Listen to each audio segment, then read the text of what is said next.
Hi, everyone. Good morning, good afternoon, good evening from wherever you guys are watching today. This is my first time doing a live on my channel and also in my life. So please just let me know if you can hear me right now because I'm not too sure about that. So just let me know yes in the chat section so that I know you can hear me and everything's good with my audio. Thank you so much. It's really nice and good to be here today.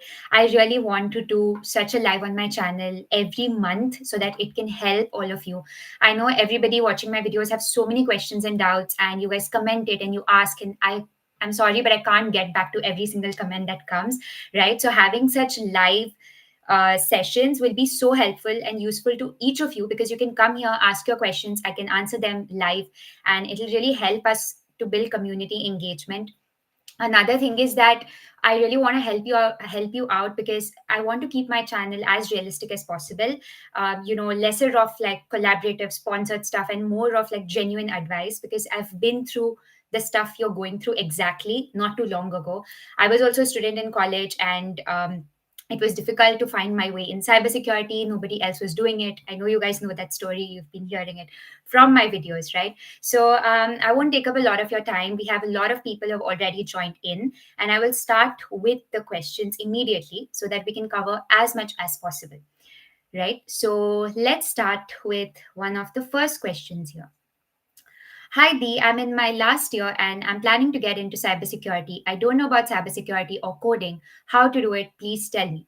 Okay, so there are three parts to this. You don't know cybersecurity, you want to get into it. Watch one of the roadmap videos on my channel. It'll really help you to understand what you need to learn. In that video, I've given step by step what you need to learn.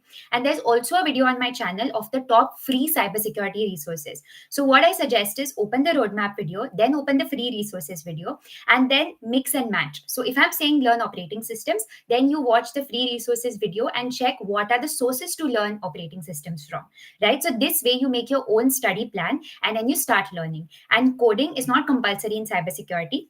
So you don't have to focus on it immediately. It depends on which subdomain in cybersecurity you want to go into. So my suggestion is start with the fundamentals of cyber first, and eventually, when you find your path, you can decide if you want to go down the coding way or not. I hope that answers your question. Next one, how to crack first job as a fresher in cybersecurity. I know this is one of the most important things, right? Because all of us here, we are trying our best to learn cybersecurity, to do courses and skills and everything, but at the end of the day the goal is to find a job, isn't it? If you don't have a job, what's the use? And I know it's very difficult because already the jobs out there for freshers are so less and internships are like very less, isn't it? So that's my honest opinion from what I see, and companies are not very interested to hire freshers. That is absolutely true, but that doesn't mean it's impossible, right? Because cybersecurity is growing so much, more and more smaller companies, startups, big companies, everybody wants cyber professionals.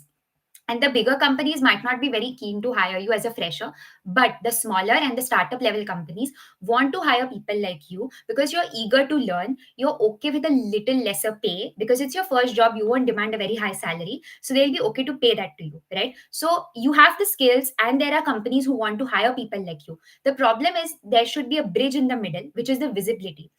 People who want such jobs should like come in contact with such companies, and that can only happen through network and connections, which is why I constantly advise that after you finish your technical stuff, the most important thing you need to do is you need to make a CV, your LinkedIn profile, and then start connecting with people. It's so important. Like, just imagine that I'm your mentor, I'm guiding you, we have calls, we talk to each other on LinkedIn, we're in touch, and then you see an opening in my company, right? Wherever I work, XYZ. So you see an opening in that company, and then you are like, this role is perfect for me. So, Mira, can you please refer me?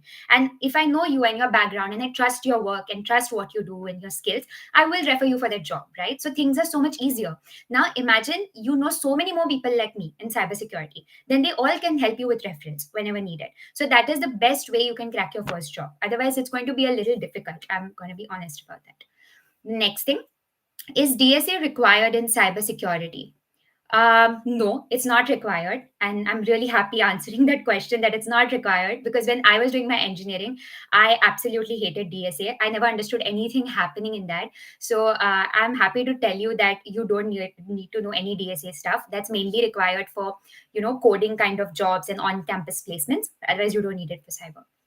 Then next thing is, um, Tell me which programming languages are best to learn to be an expert in cybersecurity. Okay, you don't really need coding exactly to be good in cybersecurity. Reason being, you need coding to make things, to build softwares, right? But cybersecurity professionals are using the tools and softwares already built by someone else. So, a software developer, app developer, they make softwares and apps and tools, and cybersecurity professionals use these to do their analysis, investigation, penetration tests. So you don't really need to know coding to do your daily job. But you may need to know coding when you want to automate something. Let's say every day I log into work and every day I'm doing the same boring task again and again. I would want to automate that, right? Especially in the world of AI. So for automating this, for making the repetitive task easier, to conduct automated scans, to do such things, you would need coding. And you won't need like proper C++ or something like that. What I do suggest, if you want to learn some scripting and coding, you should focus on bash languages, right? You should know Linux, try to learn PowerShell commands, try to learn query languages like KQL query language. It's pretty similar to SQL. So learn those kind of things, learn basics of Python, the logic, those things will help you. But you don't need to do a deep dive where I give you a coding question and then now you have to code it and show it to me in 10 minutes. So that's not the concept in cyber. Then the next question we have is, I'm a performance tester for 7 years. I'm 30. Can you please provide me a roadmap to become a pen tester? I can't I can't code and not logically good. Is that okay? That's fine. It's okay if you don't know how to code, but in terms of logic, it depends what you're referring to, right? You should have a general logic sense and understanding of how attacks work, how to stop them, what is the right thing to do. So if you have that and if you understand the basic logic behind the code, then you're good. So if someone tells you like Mira, like somebody tells me, Mira, please code this healthcare management system. I don't know how to code it because I don't know the syntax. I don't know coding languages. But if you show me the code and somebody says, can you tell what's happening in this code? I can read the basic functions and I can tell you the logic of it. That okay, I think this function is just for the the contact numbers. This function is for something else. So you should understand the logic rather than the coding language. And in terms of what you need to learn, you should just use any roadmap of a pen tester, offensive security. You should learn the fundamentals of cyber attacks. That's very important. Learn scanning tools. Stuff like vulnerability management. What are the different types of criticalities out there? Start using Kali Linux. These things will really help you. There's something called as Port Swigger Academy that will be very helpful for practicing web attacks. So start doing these things, reading about attacks and also practicing to simulate them. That will help you build your path into offensive security. Then the next one is projects from beginner to advanced level in red teaming. Okay. So projects from beginner to advanced. Okay. So in red teaming, most of the stuff is related to attacks, right? You're doing pen testing, ethical hacking, you're doing those kind of things. So what I would say is beginner level is doing basic things like you're setting up your environment, you're doing a scan, okay, like set up a VM, with a vulnerability, just scan that. I would say that that's like a very entry level stuff project you can do. Okay. And more advanced would be something more end to end. So you deploy a VM. There are specific vulnerabilities in the VM. You do end-to-end pen testing of that. Okay, so you do a scan, you find the exploit, you actually execute the exploit, and you do some post-exploitation techniques. You do all of these end-to-end things. Then you create your own pen testing report.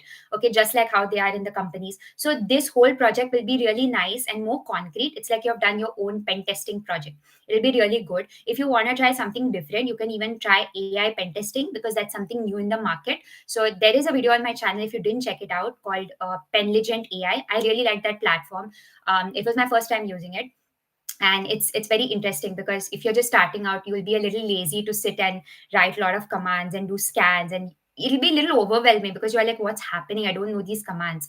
So you can start with the AI stuff just to get an idea of how it's looking, and then you can begin doing it on your own. So I think you can try such things. You can use them as projects 100%.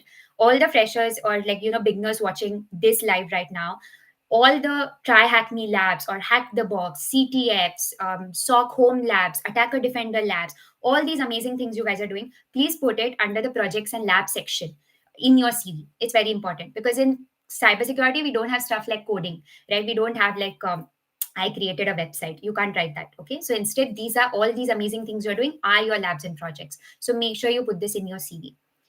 Okay. Then, Hi, I was going to finish certification of Cisco. Please give advice how to find job. Certification of Cisco, it depends which one you're referring to. I'm not sure which certification you're talking about. If it is CCNA, that's good. Doing either Cisco CCNA or CompTIA Net Plus, both these will give you good background of networking. So especially if you're from a very non-technical or non-IT background and you never studied computer networks in your college, then you should definitely try and think of doing a CCNA or Net Plus because it'll establish all your basic networking fundamentals. So you finish that, move on to security, and then you start finding jobs. Then the next one, what skills are required to get internship in cybersecurity? So, okay, lot of skills are required to find a job, isn't it? All the fundamentals I keep talking on and on. I don't want to keep repeating the same things, but everything mentioned in the roadmap, learn those skills. And the most important thing, networking, like I mentioned, please do that. Start talking to people. And one bonus tip will be try to always do something extra. Okay, so when I was a beginner and I was trying to break into cybersecurity, try to get an internship, I used to do a lot of extracurricular kind of things on the side. First thing is I used to do CPFs. Second thing is I had my own blog website on Medium. It was a free blog. It didn't need anything much. I used to just do write-ups of the TryHackMe labs or the CTF competitions I solved. So I had this and I used to sometimes write my perspectives on cybersecurity or other things. And when I got shortlisted for the interview and they called me, then the person in the front, the manager, started asking me a lot of questions, and I knew answers of some, I didn't know the answers of some. And then they saw my CV and they saw that I write blogs, it shows that you know documentation, you do stuff. Then they read that I take CTFs, so they got more and more impressed because these things show that I've been proactive. Correct, I've been proactive, I've been doing these extra things, not just learning the theory stuff. So do these kind of extra things other than the basic skills. That is what will make you all stand out when you're applying for jobs. What kind of scholarship is provided by University of Warwick? Okay, so University of Warwick is where I did my master's from in the UK. I did my master's in cybersecurity management. I got the scholarship called Academic Excellence Scholarship. So it's a scholarship provided by WMG. I got an £8,000 scholarship that was totally directly reduced to my total fees of my master's. So you can check it out. Just go on the official WMG website. You will find the Academic Excellence Scholarship. You basically just apply for it, and then if you get it, you will have a reduced tuition fees. Then somebody's asking, does every roadmap lead to the same path in cybersecurity?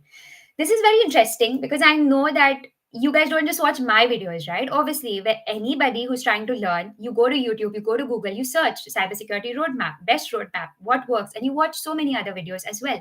So what I want to say is, yes, every roadmap kind of tells you the same thing, which is they are helping you to become better at cybersecurity, right? But all the roadmaps will be different. Why? Because the person telling them is different. There are so many mentors out there, so many roadmap videos, and people are telling different things because mentors and people share what worked for them. I share what works for me, right? What in the past has helped me, I share that. So everybody shares what worked for them. And it's not like one roadmap is good or one roadmap is bad. You have to follow what is right for you. Correct. If you resonate with one particular mentor or the story of that mentor, like suppose me, if you resonate with my story, what I'm going through or what I've been through, then it will make sense for you to maybe follow that because you kind of trust my roadmap, right? So I would not say that, this mentor is bad, this roadmap is bad. I won't say that to you. Every roadmap is different. You just try to pick one. I will just say you check out what you want to, but don't get confused. The more roadmaps you see, you're going to get so confused because everybody tells something different. And I know it's hard, but just try to choose one, pick one, and just follow that very consistently. All you need is focus and consistency. Correct. So that's my suggestion for you. Then what are the certifications to do as a beginner for network pen tester, like CEH or what? Okay, certifications as beginner, you have many choices. Okay, if you are sure you want to do offensive security, you can do something like CompTIA Pentest Plus. Pentest Plus is a special certificate for penetration testing. Next thing you can do is CEH, very popular, been there for one of the longest times. I think CEH certification, everybody knows about it. That the third thing I will say, EJPT is gaining good market, especially in India, Asian countries. EJPT is good, so I will suggest you that. A lot of people think that they need to do OSCP. It's famous. OSCP is an amazing certification, but the problem is it's not really for entry level. If you see people who give OSCP have to do it like 2-3 times sometimes, and they keep failing. It's not easy to just get it in the first shot. So if you're a beginner, don't try to directly jump on the highest floor. Start somewhere small, get a first job, work for you few years, get your skills, and then you do certifications like OSCP or more advanced stuff. So I'll not suggest you something very advanced. So for pen testing stuff, those were my recommendations. Then let's look at the next question. I wanted to work abroad. Is it even possible with current scenarios? Any particular country that you suggest for this technology, especially? Thanks in advance. Okay, of course it's possible for working abroad, but I'll tell you that the situation everywhere abroad is obviously getting a little difficult, right? In terms of visa or sponsorships, salaries, you'll see everywhere in the news, whether it's US or Canada, Australia, UK, Germany, everywhere things are getting difficult. You need to have real skills, and then only you'll get a job. You might have seen in the news that 10 Indians graduated from Oxford or Harvard and didn't get a job, came back to India. So this is all because we have been always taught to focus on degree, like do engineering, do this, do that, get masters. But now the scenario in the world has changed. Everything is about your skills. It doesn't mean you should not have certifications or your bachelors. You should have your degrees, but so much focus is on the skills. And if you don't have the skills, you're going to struggle outside no matter where you go. So there is no country which is good or bad. Each country have their pros and cons. You have to decide what is correct for you. What are your goals? In my case, I wanted to come to the UK because the masters is only for 1 year, right? So just 1 year masters, just spend money for 1 year and I can just find a job here, start working here. Plus they speak in English. It's closer back to my home country. So these were my reasons. Everybody has their own reasons, and I would just say choose a country based on what's right for you. And my main suggestion will be, don't think that I'm not getting a job in India, it's getting difficult, so I'll just do my masters, I'll just run away, I'll go somewhere abroad, I'll just get a better salary. Don't think that, because how difficult it is in India to get a job, or whichever home country you're in, it's going to be like 5 to 10 times more harder when you go outside, because you're already alone, you have left your comfort zone, things are difficult. There are people from all over the world. Like I live and work in the UK, so there's so much competition because amazing people and talent from all over the world come here to work. So for the same job, there's a competition from every culture and background, and all the expertise. So it gets very difficult. So yes, you can find a job abroad even in the current scenario, but just make sure that you stay in your home country, work for a while, become an expert, become a specialist at what you do, and then you start finding jobs abroad. Then after that, I see many videos which tell that there aren't many jobs in cybersecurity. So, can we do freelance like bug bounty? And how much can we make through it? Please tell me. Okay, this is interesting. There are many things you can do in freelancing in cybersecurity. One of them is bug bounty. There are other things. You can do pen testing services for someone, you can become a consultant for someone. All of these things can be done in freelancing.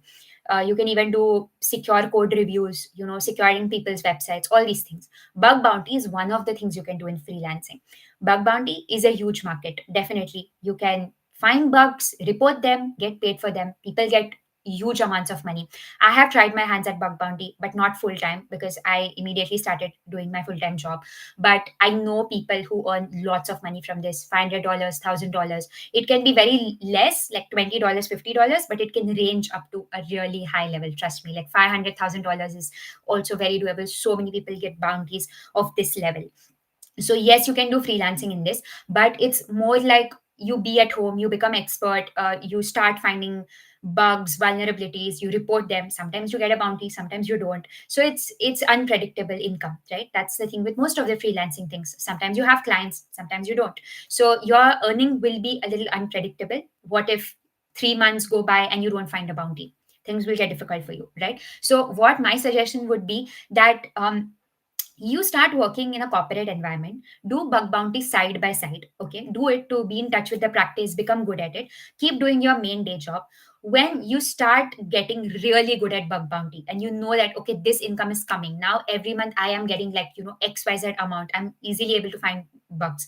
That is when you will get confidence in your bug bounty skills. Then that's the time maybe you leave your full-time job, continue with bug bounty. But don't just directly like start from university that, okay, I'm not going to find a job, I'm just going to sit and do bug bounty, because it'll be a little difficult for you, right? You will not have pay for quite some time. What if you don't like it anymore? So that can happen. So that's my suggestion. This would be like a good plan for you to pursue.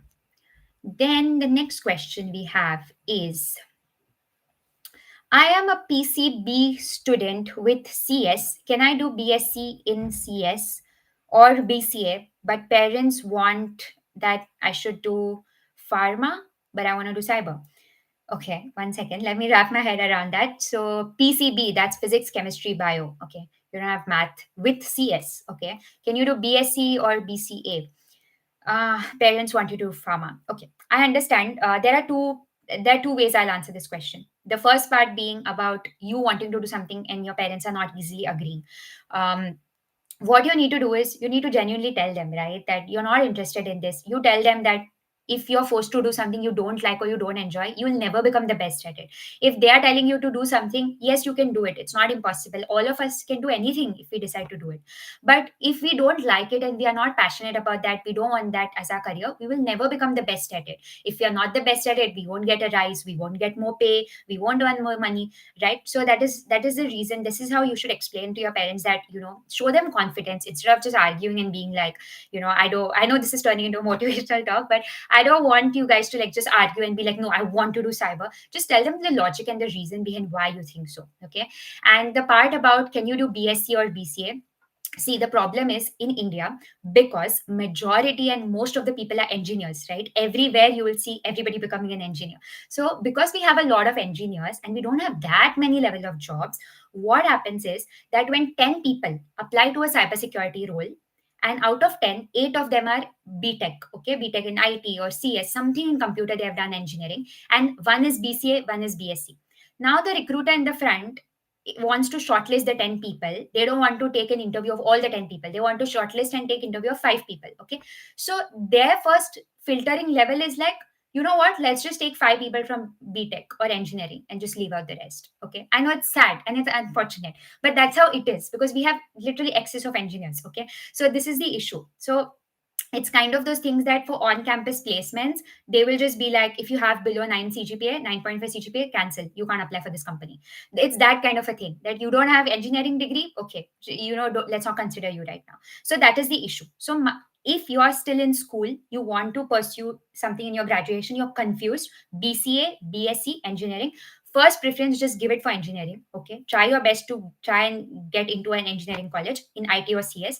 If that's not happening, I would say the next would be maybe BCA. Why? Because it does teach you something about computer applications. People can switch from BCA to proper cybersecurity because you're literally learning very similar things, right? The name of the degree itself is like computer applications. That, and then the third option will probably be BSc. So this is what I suggest. But if you plan to go somewhere abroad eventually, it won't matter because from what I have seen, everywhere else abroad, it's not that bad. They won't really care if you have like done a non-traditional you are from a non-traditional background. I have seen people from commerce, arts. They have literally done like BA, BSc in mathematics, and now they are like leading cybersecurity companies, directors of big companies. So once you cross a certain level in your career, it won't matter. This will only matter in the initial years. Hope that answers your question. Then, as a new student studying in college, how do you build interest in this field knowing that it's highly evolving and tough? Okay, it's evolving. It's tough. I would not even say tough. I would say interesting because it keeps changing all the time. How do you build interest? You won't really like decide that I want to do this and exactly build interest. Like either you already have interest in cyber, you feel like, okay, wow, I want to do this, or you're like, I don't like cybersecurity. So if you already have interest in cyber, one of the ways you can keep evolving, keep growing is thinking that this is a huge part of the future. Correct? Just think about this scenario. 5 years ago, even 10 years ago, there used to be so much demand for coding, development, all these things. Correct? There is now. There is demand now also. I'm not saying no. But the thing is now, if I just put on ChatGPT or any AI that give me a basic code for something, it will give it to me, right? There might be some errors, but it will fix it, it will give me the code. So why do I need to hire a fresher who just knows basics? Let's say I'm hiring a fresher, basics of Python developer. Why should I pay this person, hire this person, when I can just get it from AI? Correct? So development jobs are in a risk, to be very honest. Okay. High level development jobs, no, they are not, because they're going to build AI and train AI and do those things. But the basic level, if you're just a basic Python developer, you just know basics, there is not much future for this. So instead of doing development and those things, if you get into fields like this, cybersecurity, AI, data science, cloud, all this is the future. Correct? So it's evolving, and that is the main way you can keep your interest, knowing that this is evolving, it can't really be replaced. This is the new era of things. So I think this is how you just keep your interest, keep reading news, be updated with the cybersecurity stuff. Instead of making it very boring and just reading the technical stuff, what you should do is, try to understand the logic behind it, read about the attacks happening around you. There are some websites like Hacker News and Bleeping Computer. Some of you might know about it. The ones who don't, just check these websites out. You can read about the latest cyber attacks. So, just like how you read daily news or, world news and stuff, make it a habit that you read cybersecurity news every day, so you know what's happening. Then you will see that there was a cyber attack on a school or a pharmacy or a hospital. Then you'll get interested that how can they attack a pharmacy, how can they attack a school? So then you read about it, then you'll be more interested in it, right? So this is how you keep yourself more interested in this field. Then next question: how many numbers required in intermediate to apply visa in UK? I'm sorry, I don't exactly get that question. If you can please rephrase it. By numbers to apply for visa, I'm not too sure. Do you mean like marks or grade? I'm not too sure. The next question: I'm in my BTech final year. Now I'm a completely beginner in this field, and everyone says getting a job in cybersecurity as a fresher is difficult. So, as a beginner, how to get it? Okay, I think I answered this question initially in that. So, please just once this live is out, just go through the entire video once, read the answers and questions which you missed. Then next, I'm going for computer science bachelor's programs in University of Waikato, New Zealand. What should I do afterwards? If I get the degree, what should I do to get into cyber? It's a pretty similar thing of what we spoke so far, right? You'll go for your bachelor's, you'll do your bachelor's, you'll get your degree. Later on, at the end of the day, you're going to get the job based on your skills, right? Like we spoke, no matter what 5 or 10 degrees you show a company, all is about skills these days. If you can't tell basic things, you don't understand cybersecurity, they will not be very keen on hiring you. So you need to learn the skills, learn all the basics alongside your bachelor's program, do the great things, learn, about CTFs, try to participate in a club in your university. If there is a cybersecurity club, try to get more involved in that, do extracurricular activities, attend any conferences. That's very important. You guys should attend networking events, conferences. Try to attend at least one every quarter. Keep targets for yourself, like quarterly targets, that between Jan to March I'm going to attend one cybersecurity conference. When you go to such places, you learn new things, you meet new people, you get referrals for jobs. So it gets really helpful if you do that. Then the next question we have here: as I know you are into IIM, so getting with prior knowledge in infra and then pivoting into IIM later, then going to GRC AI governance, is that good? If it is, tell me a roadmap. Okay, I am working in incident response, not IIM side, but I do know some stuff about IIM. So if you've been in infra and you have good knowledge of infra, right, and then you want to pivot into IIM, which you can, because if you have good knowledge of infra, you know most of the stuff that like IT support, system admins, they do, right? Basic stuff, users, groups, passwords, policies, those kind of things. It'll help you in your IIM career, and from there you want to pivot into GRC AI. You can do that also, because to be honest, once you're in cybersecurity, it's not very difficult to pivot your career as much. And especially if you have technical knowledge and then you're building it with GRC, you can do it, of course, but it's not so easy that you just do IAM and then you switch to GRC. You have to develop the GRC skills also. So take it step by step is what I would suggest you. If you are in one field right now, just try to go into the next one, see the gaps in your skills, learn those things, make your first switch, work in that, and then after a while you see what you want to do, and then you start learning those things. Because if you mix up everything, it will get very confusing, because there'll be like thousands of roadmaps, and then you will be like, what do I learn? Do I learn AI roadmap? Like IAM roadmap or GRC roadmap? What should I do? Correct? So just take it step by step. Can ECE student get into cyber field?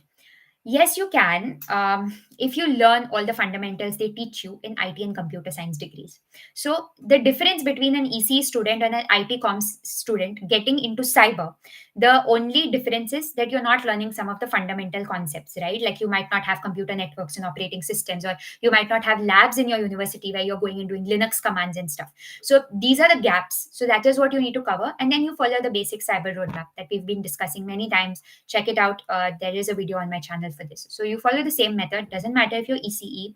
It'll be difficult to get on-campus placements, but even IT and comms students are suffering for on-campus placements for cyber. So you're kind of in the same shoes. You just got to find jobs off campus. Then the next one is, I am coming in winter. So a question related to that. What would you recommend out of these?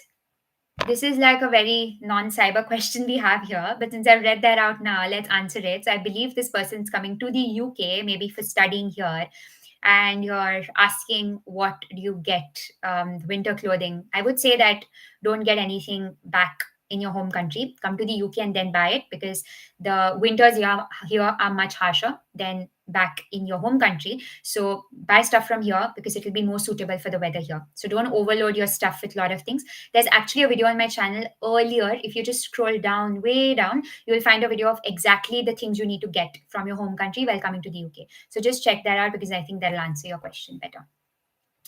Then the next one, which should you choose? Blue team or, okay, wow, I've just lost my spot and I've come down where we have lot many other questions. I will try to keep it faster because I know we have many more questions. I will try my best to cover as many as possible in this live. But we will try to do these more often because I want to be able to help you guys this way. Just trying to go up all the way. Many questions. I'm not an expert at the lives because it's my first time. So I'll be really happy if you guys coordinate with me. Okay, I'm sorry, but I really can't find that anymore. I really can't find that question. If your question was, is blue team better or red team better for a job? Because with a glance, I feel like that's what you were asking me. So is it easier to get a job if you're in a blue team or red team? Um, I don't think like one subdomain makes it easier for you to get a job. There's nothing like that.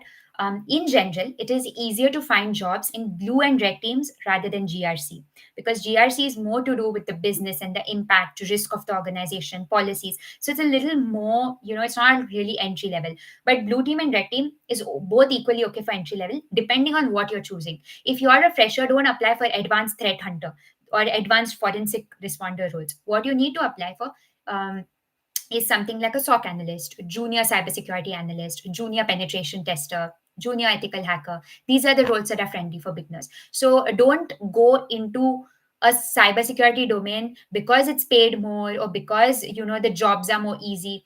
Get into it because you like it. All cyber careers are paid very good. Okay, so many people ask me what pays more, or what's nicer. Tell me the best one. I'm going to go into the best one. There's no like best thing, right? It's just a subdomain. There are many fields within that. Some people like something, some don't. Like I love cybersecurity in general, which is why I chose cyber, but I don't like stuff like cryptography. I don't like some in-depth secure code reviews and stuff. I don't understand it because it's like coding for me again. So there are things in cyber which I hate, there are things in cyber which I love. So I would say choose what you like and then eventually build your skills in that, and then keep going up the ladder in your corporate jobs. I'm just going to completely scroll down now because we've done a lot of questions in the beginning. And as you know, I've lost my spot at this point. So I'm just going to start from some random spot towards the bottom. So, uh, lot of questions about the same thing, guys, like from where you should learn, what you should study, how to learn. all of these questions in the chat, my only answer is just number one step, watch my roadmap video. I've told three things. Okay, I'll recap it. I don't want to just send you guys and be like, watch this video, watch that video. This live is not for that. I'll tell you in summary. Okay, in that roadmap video, you're watching operating systems, you're going to learn computer networks, you're going to learn cybersecurity fundamentals. How you're going to learn this? The question is, okay, you told us what to learn, from where to learn it? Simple answer, my resources video. In the resources video, I've broken down all the free resources. Okay, none of that is collaboration or paid promotion, none of that. That's my genuine resources in that video, so you should really check that out. In that, you will clearly see, for networking, use this Cisco website, or for operating system, you learn it from here. Cyber fundamentals, learn from Professor Messer. So you just watch these and you make your own plan and you just start learning. I feel like a lot of us over here are just kind of procrastinating, right? We feel like if we find a perfect roadmap, if we find a perfect thing, then we'll start. Someone just tell me what to do, step one, step two, step three, and I'll just do it. But it's not so straightforward and easy, right? Nobody, see, we are not like in school anymore, where somebody is going to force us that, okay, learn these five questions and answer by heart and come, or no, otherwise I'm not going to give you marks. We can't do that. You have to find your own way. A whole lot of stuff in cybersecurity is about self-learning, figuring out your own path. So you have to just go explore these videos, make your own plan, see what works for you. Take like a pen and paper, write down that, now see, we are already, I believe, on like towards the end of November, right? Like last day of November, I believe. So new month is starting. So today itself, after watching this live, you make a plan for yourself. No more postponing and procrastinating. Write down what are the things you know, what are the things you don't know, what is missing, what is your goal. Do you want to get a job in July 2026? Do you want to get a job till December 2026? Do you want a job immediately? You want it right now? You've finished your studies. So everybody's roadmap and plan is different. It depends on where you are in your pathway. Some people already know operating system, so they don't need to do it. Some people know networking and operating system. They don't need to do either of that. Some people don't know anything. They are coming from a non-tech background. They have to do all of that. So you watch those two videos, check out what is there, what you don't know, make your own plan, write it down, put it in front of you. Every day look at that and be very specific. And then after that, stop watching roadmap videos, stop searching on YouTube how to get into cybersecurity. Don't get confused. More you watch, you're going to get more confused, right? Just make a plan and follow it. That's my main answer to that question, because I see a lot of them. I see somebody in the chat also asking a lot about what project should I do related to cybersecurity. I'm an undergraduate student.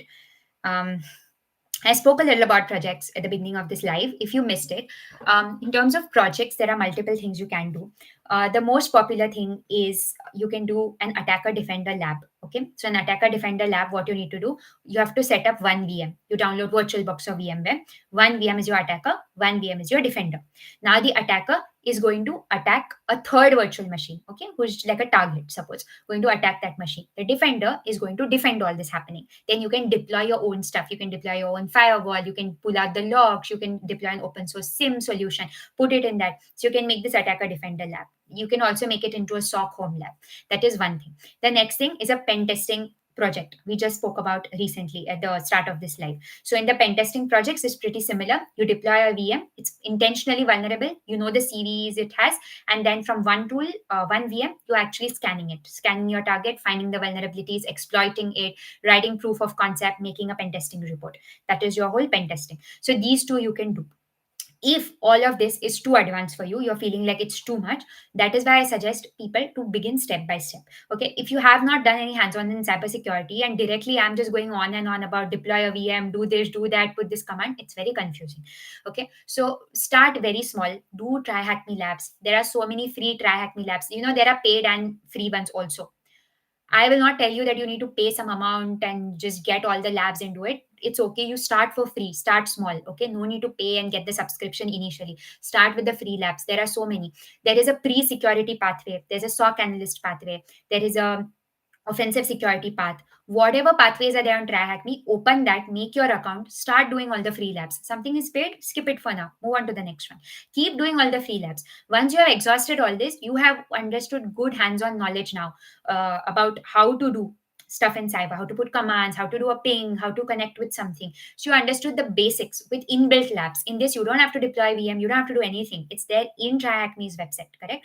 That is why it's good for beginners. If you have done with this, then you move on to a little next level. Then you can do a little more than that. So then you can go to this site called ctflearn.com or PicoCTF, I don't know the pronunciation of that. So you can go to that site. Both of them are amazing. I used to personally use CTF Learn. There you will find a little more advanced things. Now you have to set up your Kali Linux. You will try to brute force something. You will try to solve the answers. And everything I'm mentioning right now is free. TryHackMe, free labs, CTF Learn, free platform. You do that, solve a lot of CTF challenges, you'll get more confidence on how to use Kali Linux, how to brute force stuff, how to scan targets. Once you have all this confidence, then the third level is advanced. Then you do the things I just spoke about, the pen testing lab, attacker defender lab, because it's more advanced. If you directly start doing the advanced level, you will be very scared and you'll be like, okay, I don't think I know cybersecurity.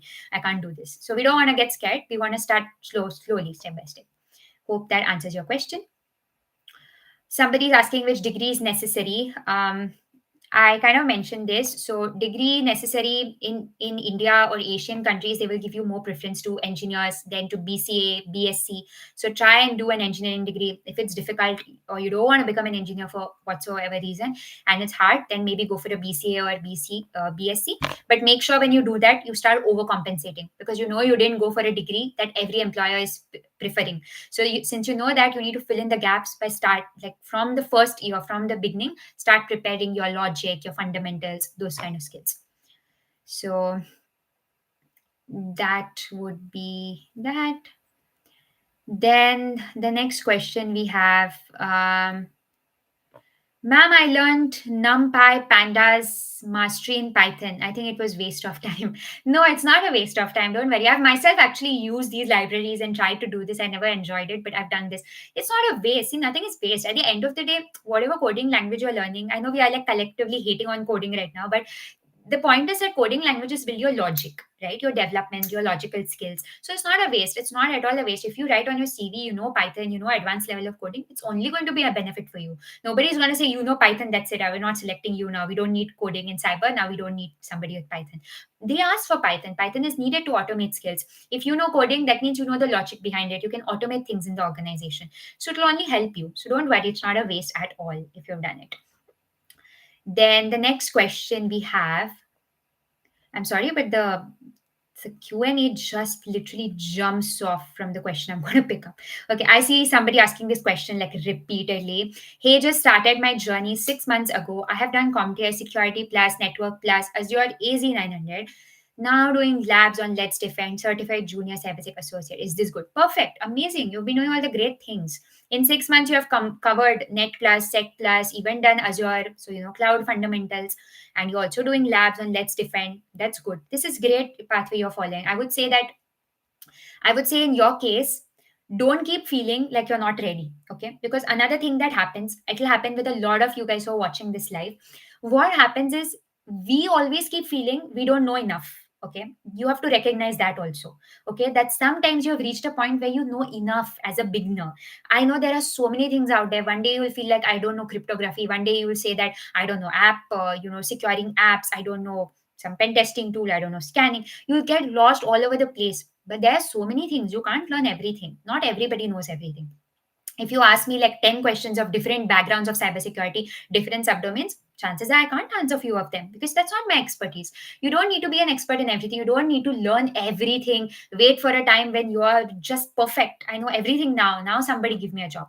Don't wait for the time. See, you have done enough. If you have learned networking, operating system, security plus, you're telling you even learn cloud fundamentals, you're doing labs. That's it. This is a point you're ready. I'm not saying stop learning now. Please stop learning. Don't study anymore. I'm not saying that. I'm just saying you have reached a point where you know, okay, I'm ready for jobs now. Now I think what you need to focus is on making your CV, working on your LinkedIn profile, connecting with people, and just start applying to jobs and apply to jobs in the right way. And alongside applying, you start doing some more advanced labs and more stuff. That's what I would suggest to you. But all of you guys watching this, please, if you have done enough things, start recognizing that, start applying for jobs.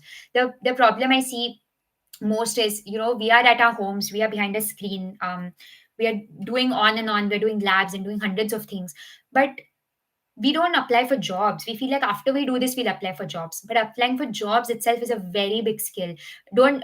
Trust me, I do one-on-one mentoring. I don't know how many of you here have taken one-on-one mentoring from me, but I do one-on-one mentoring calls. And during those calls, I have seen people who haven't done much technically, okay? but they just got a job in 3 months. And I've seen people who are doing so many insane things technically, which maybe even I didn't do when I was a fresher, and they're still struggling to find a job. And the only reason for that is not your technical skills, is because of job applications. Okay, so applying to jobs is a whole different skill. When you start, you will understand that how to talk in an interview, how to sit, how to answer questions. When the interviewer asks you something you don't know, how you're going to answer that. Okay, how to even get selected for an interview, how to find the right job opportunities, how to apply for them, how to message the recruiter on LinkedIn, how to take referral from people and apply for jobs. These are all the skills that you need, and this is different from your cybersecurity skills. So once you have learned the fundamentals, please move away from it. Just start working on the job application part, because the more you'll apply, more you'll learn. Then somebody is asking, is cloud computing a must to learn for red teaming? Cloud computing is a must. See, there's no like must or compulsory, okay? But knowing cloud knowledge, very helpful. And now, these days, the more and more jobs you'll see, everybody is going to ask you something about cloud. They'll say cloud knowledge helpful, cloud preferred. They will put it like that, not like mandatory. Few jobs will have mandatory, but most of them will just be like it's preferred, or it's good to have, or it's beneficial, because everybody is moving to the cloud, right? Most of the tools we use are cloud. Most of the sim solutions are on the cloud. Everybody is using all AWS and Azure and stuff like that. So you should know the fundamentals of cloud. I absolutely recommend it, no matter blue team or red team. Once you're finished off all these fundamentals and you start applying for jobs, you start working on your cloud skills. How you're going to learn? Two things. Okay, AWS is there, Azure is there. So many more clouds are there in the world. I know these are the top two ones for which you will find jobs, correct? So AWS, Azure, both are there. You can choose either one you want. Both of them allow you to make a free account. Okay, there's a main key point. All you have to do, go to Azure or AWS site, put your card details. They will take your card details. They won't charge anything until like 28 days, or there's a free trial period. So utilize that and then just cancel your trial. Okay, like just cancel your subscription. I have done that for both Azure and AWS. So do that, make an account, put in your details, and then you start practicing. Then in the cloud environment, just feel free. It's not a real company's environment, right? Use it as a lab. Just start doing stuff, deploy EC2 instance, S3 bucket in AWS. You can do equivalent stuff in Azure. So start exploring that, start reading about it. Both of them have fundamental certifications. There's AWS, I think it's called CLF02, Certified Cloud Practitioners, the entry level. And for Azure, you can do something like AZ900. These will give you fundamentals. You don't need to pay and give the exam and pass it. Not needed. Okay, it's not compulsory. What I'm saying is, whatever they teach you in the certification, you study that content. Okay, so we want to put our card details, make a free account, use it, get all the benefits and learn from it. We want to also use the syllabus of a certification, learn all that, gain that knowledge. Even if you don't give the exam, it's fine for now. So that's what I'll recommend you in terms of cloud knowledge. Next, somebody is asking, is TryHackMe good? Yes, it's good. So lots of times you're asking this. Yes, TryHackMe is good. Amazing platform. I absolutely love it. Free labs, inbuilt, no headache, no need to deploy VMs, no need to do anything. On the one screen, they'll have instructions, hints as well. On the other side, there's VM. You just solve it. Everybody in the industry knows TryHackMe. If you solve a lot of labs on TryHackMe, you get a rank. People who use TryHackMe must be knowing it, like top 10%, top 5%, 1%. So you get these ranks. So when you get a good rank like 1% or 0.1%, you can put that on your LinkedIn profile. You can put it on your CV. You can take a screenshot of that, post it on LinkedIn that I'm now in the top 1% because I've solved X number of labs. It keeps you active in the community, good for your visibility. Almost every cyber professional in the world knows about TryHackMe. So you can trust that resource completely. Then somebody is asking, I just completed my bachelor's in cyber with a 9.25 CGPA, and my plan is to pursue master's in cybersecurity. Thinking of Germany, but can you guide me for that or for UK? If you just did your your bachelor's, my first suggestion is you try to find a job or like try to get work experience in India, assuming that you're from India, okay, in your home country, basically. Very important. I've seen when I came here for my master's, I saw a lot of people coming to the UK or to any country, to be honest, and trying to find jobs. It's very difficult.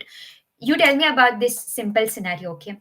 So tell me what you think. You are a bachelor student. You did your bachelor's, you did your master's, you have 2 degrees, but you've never worked. And whichever country you choose to go to, UK, Germany, US, Australia, Canada, wherever, okay, they also have their local students who have done a bachelor's and a master's. They also have 2 degrees. They have also never worked before. Why should a company spend extra for you because you will be an immigrant, right? You have come from another country. Why should the company pay extra amounts for you to keep you in the country by paying for your visa, your sponsorship, or your relocation costs? Why should they pay all this and fall into all of that complication when they can just hire a fresh or bachelor student from their own country? Correct? So, unless and until you reach a point where you have something to offer, impact to create, some amazing work experience, some advanced skills that you know others don't have, you're the best at. Until then, I will say don't go, because going for masters anywhere is not an escape to finding a job in India. Work for 2 years. I know it'll be hard to find a job in India. I know there's a struggle, but it's going to be even harder abroad. Trust me about it. Really, trust me. I'll tell you about me. I'm just sharing this. So I did work in India for about 2 years or slightly over 2 years, and I was in a senior analyst position. I had a team under me. I was literally leading the team. Established myself well in the company. Then I decided to do my masters and come abroad. When I came here, I literally started with a graduate role. So in the UK or anywhere abroad, there's something called as graduate role, which is like a fresher role. Even after having 2 years of experience, I had to take a graduate role here. Okay, and then they liked my skills a lot and they gave me promotions and everything. That's a different story. That I proved myself, that's why it happened. But I had to begin with a graduate role. So what I'm trying to tell you is, imagine I didn't even have those 2 years of experience. I would probably not even get a fresher role, because it's difficult. It's getting difficult everywhere abroad. It's not as easy as you go and you do a master's, you just get a job. So trust me on this. Just reevaluate your decision of coming to masters, work for a while, and then think about this.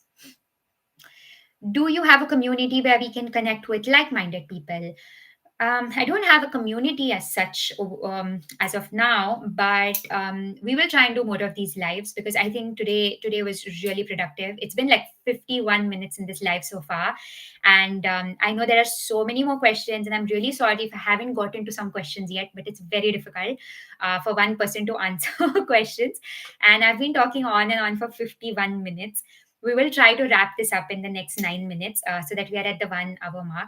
But I've just understood from today's session that there is a need of this, and I want to be able to help you guys like this. I think this helps, because even if your question is not answered, you had a question which somebody else also asked, correct? So you kind of heard the answers I gave for other questions, and that helped you. So I think it's a good way where I can answer your questions on a free platform, and this will be uploaded on my YouTube channel. You can refer it again if I said something you missed out on. So we will do this more often. So it will not be like a community or a group as such, but we will do this where you come and you connect with people, and you can add me on LinkedIn. You can also schedule a one-on-one call with me if you want to talk more about this. But yeah, I hope that helps you. Then I want to start cybersecurity courses from ITB Mumbai University, CompTIA A+. Sorry, I don't understand the question. Do you want to do courses in the Mumbai University? Are you studying in Mumbai University? You want to do CompTIA A+? I'm not sure. But since I've read this question, I'll just give some insight on CompTIA A+, right? So CompTIA A+ is more on the administrative side of things. Fundamentals, what are groups, what are users, roles, administrators, those kind of things. It teaches you all the fundamentals. Very basics you should start from. I really recommend checking out Professor Messer's CompTIA A+ playlist. It will teach you all the fundamentals if you want to start with that. Then let's come down as much as we can. Does CGPA matter? Okay, interesting. CGPA matters for on-campus placements and for admission for masters. Otherwise, it doesn't matter. When you're going on campus for placements, let's say you're studying in XYZ university, you have a lot of placement companies coming, Microsoft, Nvidia, all these are coming. Okay, so they will set a benchmark. Only if you have 9 CGPA, then you can apply. If you have above 9.5, then you can apply. In that case, CGPA will matter, because if you are an 8.8 or 8.9, you will not even be allowed to sit for the interview, which is just unfortunate. Okay, so in that case, it matters. It also matters when you're applying for masters, because when you fill in your application and you apply to universities, they will look at your ranking and your grades, because it's an academic education degree, right? So they will look at your past academic records. It matters that time. But for off-campus placement, it won't really matter, because how are you going to get off-campus placement? You will apply for jobs from LinkedIn. or naukri.com, connect with people, recruiters, right? You will message them. If they like your CV, if they like the skills and the certification and the labs and everything about you, if they find it correct for the company, they will just schedule a one-on-one interview with you. In that, they might ask your CGPA, but it won't matter much. Like, let's say you have 9.5 CGPA in that interview, okay? But when they're asking you, can you tell me difference between public private IP? How is MAC address assigned? Can you change a MAC address? They ask you these questions, basic questions, and you don't know the answer. Okay, what is the use of that 9.5 CGPA? It's useless for that job because you couldn't answer the basic questions. Instead, if you have 8.5 CGPA or 8 CGPA, but you answer those questions, then they will prefer you, correct? So CGPA matters, but it depends. If you're not trying for on-campus jobs, you don't have companies coming to your university, don't bother too much. Just, I don't like get very low grades. They don't just be at the passing benchmark. Try to be in a decent grade range. I would say anywhere between 8, I think 8 to 9. Even if you have anything in this, it's all right. I myself had like 8.3 or something in my university. It never affected me in a bad way, to be honest, so it doesn't matter in the long term. Then somebody is asking, are there any good cybersecurity training institutes in Mumbai or any city? Let's consider any city. There are many training institutes out there in every city. Now my take on this is that it's not really needed to go to an institute, because there was a time back when in 2000 or 2005, and we have heard from our parents or our family members where they have gone to training institutes to learn CCNA, CCNP, or any IT, web development, HTML, these kind of things. It was needed back then because there was not much online. There was no like some Udemy or Coursera and online courses, YouTube videos, teaching courses. There was nothing. So the only option you have is to go to institutes. But today, in today's scenario, so many things are online and free, correct? What I spoke about, most of the free resources today.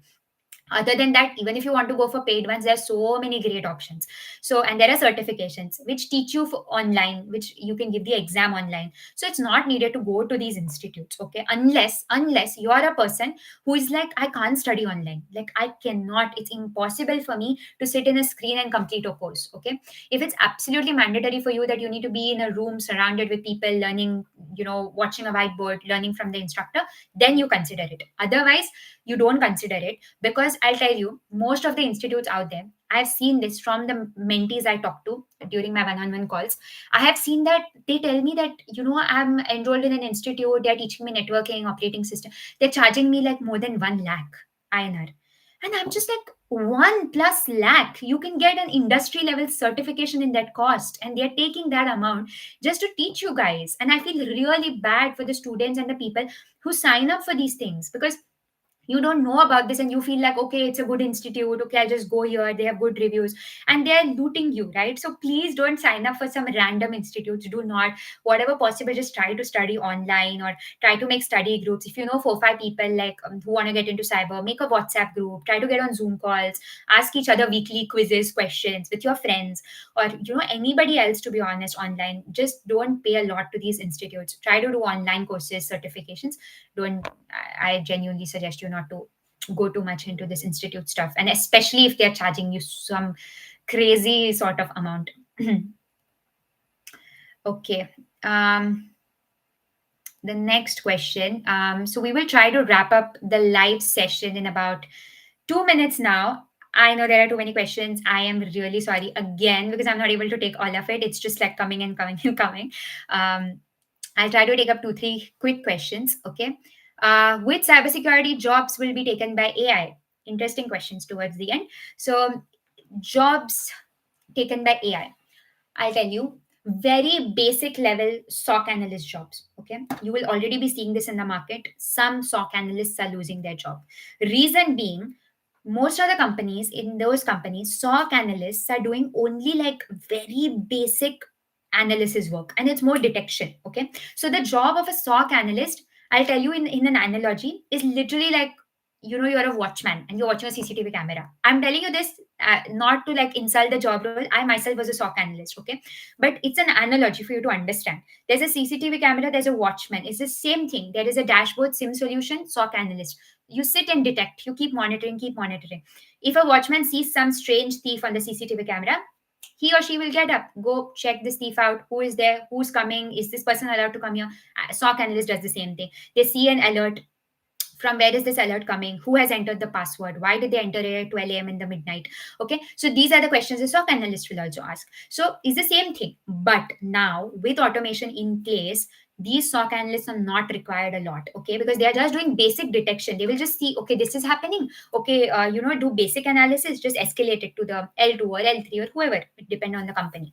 Okay, so these jobs are getting lost, and the best way is that you can keep developing your skills. Okay, it does not mean that, okay, I'm saying don't become a SOC analyst, your job is taken by AI. No, not immediately. And not every SOC analyst. Begin with the SOC analyst role, but make sure you're not stuck in that role forever. Keep developing your skills. Even if you get a job as a SOC analyst, learn the advanced skills, advanced technical stuff, deep investigation skills, sandbox analysis. Learn these kind of skills. Okay, so you can keep moving on and on. You can switch. You can switch your job like soon after working for a while, and then you can keep growing. Okay, so AI can take such jobs. This was one such example. It'll take the jobs where the people are keeping on doing the same repeat things. But if you're able to prove and keep growing your skills, you will not be affected by that. You'll always be one step ahead. So the next one, let's take one last question, which is very difficult to choose.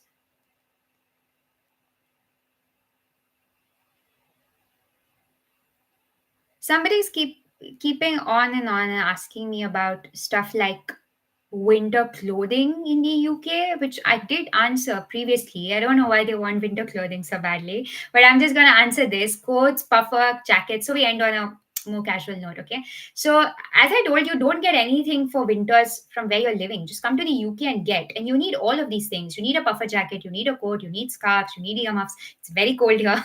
It depends on how you are. I personally feel absolutely cold all the time. Okay, leather gloves, yeah, you need all these things. You get it from a good brand. Spend some money and get it. Okay, will be my genuine advice to you. We think that, okay, it's just for winter, it's just a few months, I just take this, it's on discount, but in the longer term you'll realize that this doesn't help. So when you're coming to the UK for your masters or any other country which is much colder than your home country, invest good amount in the winter clothing. Go to that country and buy from a good reputed store, North Face or Super Dry, such companies. They will really protect you from the winter abroad. I hope that answers your question.